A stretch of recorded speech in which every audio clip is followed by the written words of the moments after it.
৯৬ বছরের বৃদ্ধের নামে শুনানির নোটিশ পেয়ে শুনানিতে হাজির নিখিল চন্দ্র সরকার। কোচবিহারের দিনহাটার ঘটনা, কমিশনের বিরুদ্ধে ক্ষোভ নিখিল বাবুর পরিবারে।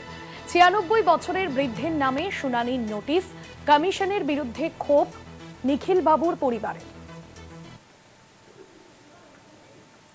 ৯৬ বছরের বৃদ্ধের নামেও শুনানির নোটিশ পাঠানো হয়েছে।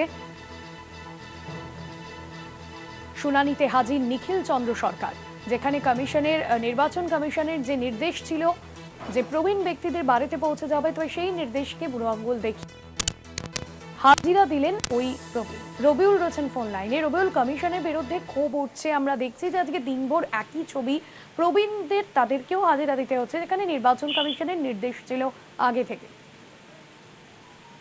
দেখো, তোমাকে জানিয়ে রাখি, কমিশনের নির্দেশ ছিল যারা প্রবীণ যারা নাগরিক রয়েছেন তাদের ক্ষেত্রে কিন্তু এই হাজিরার ক্ষেত্রে বিশেষ ছাড় বা তাদের বাড়ি গিয়ে হাজিরার ব্যবস্থা, এমনটাই কিন্তু নির্দেশ ছিল।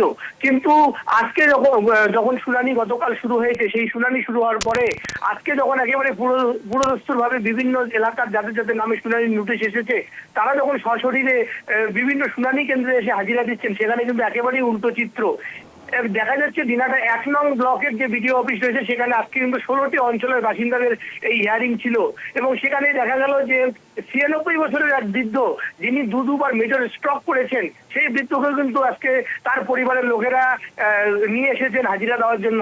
এবং সেই বৃদ্ধ ঠিকমতো হাঁটা তো দূরের কথা বলতে পর্যন্ত পারেন না, এবং দুবার স্ট্রোক করাতে তিনি কিন্তু কি জন্য এই বিডিও অফিসে এসেছেন সেটাও কিন্তু তিনি জানেন না। অথচ এই আসক্ত শরীর নিয়ে কিন্তু তাকে একেবারেই সেই শুনানি পর্বে তাকে সশরীরে হাজির হতে হচ্ছে।